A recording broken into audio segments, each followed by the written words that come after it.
Hi, I thought I'd share with you something regarding our purchase agreements. You can call them your joint escrow instructions, your deposit receipt. In the old days, here we go again, we called it the deposit receipt because it was signed at the bottom and it was receipt for their good faith deposit.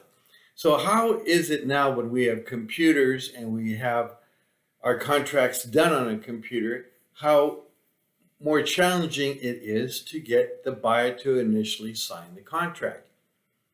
So here's what I do, and it's worked well for me, and it's basically the retention from years before. When I meet with the buyers, and if it's especially if it's a first-time buyer, which is more challenging to work with, I have a hard copy of the purchase agreement in blank. So if we're at the house that they like, whether your apartment building or a restaurant, I sit down with them and I go through the contract. And I start with saying to them, what's today's date? How much do we have to put down for a good faith deposit? I use the word we, not I. Example, let's say I talk to you now and I say, well, I want to talk to you about the purchase agreement.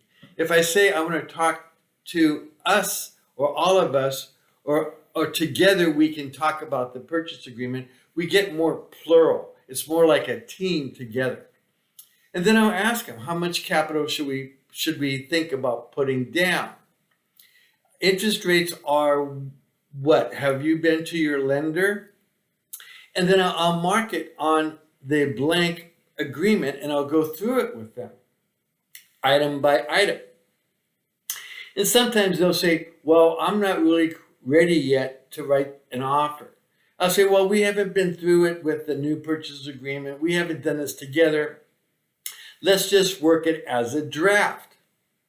Then after you've gone through it for maybe 15, 20 minutes or an hour, they're sometimes ready to sign. And you've got a couple options. If you have your computer with you, you can go right up online, use your hotspot and do it. Or what I've done many times, I'll take what was a draft and I'll make a couple minor changes and I'll give it to them. And after we have it filled out, because once they start giving me the date, today's blank date, because I know the date, and we talk about the down payment, and we talk about how much they want to put down, not just their earnest money deposit. I've got the data. And then I'll take it to them, and wherever I'm at, and I'll have a pen, usually a pen that doesn't have a clip, and I'll roll it to them. And when I roll it to them, it rolls right into their lap if they're not fast enough. I roll it to, if they're left or right-handed, they grab the pen. The pen is in their hand. It's so much easier. And they'll say, well, this is the draft. I say, you haven't signed the draft. Let's approve the draft. Let's initial it. We'll use it as a guide. So when I send it to you to do DocuSign, or when we meet later, or you can take this draft home and you can go through it and see if we have any other changes.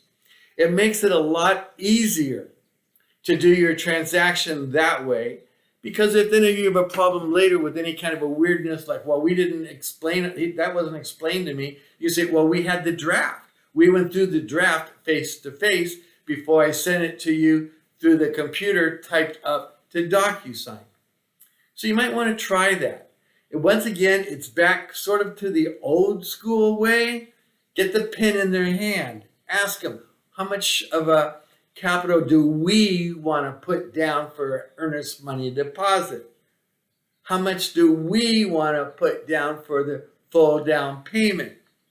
What kind of loan do we want to obtain? A conventional, a VA, an FHA, a Calvet, or whatever your country, state, city, county offers.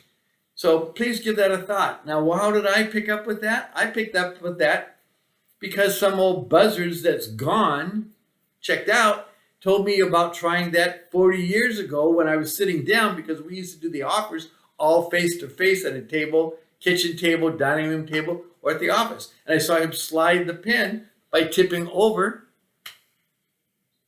the agreement. And it was in the buyer's hand. And in fact, in that case, it was in the seller's hand doing a counter offer when we presented the offer face to face, which I still prefer to do. Take care. Be safe. I hope you're well. Continue in our business. It's a wonderful business to be in.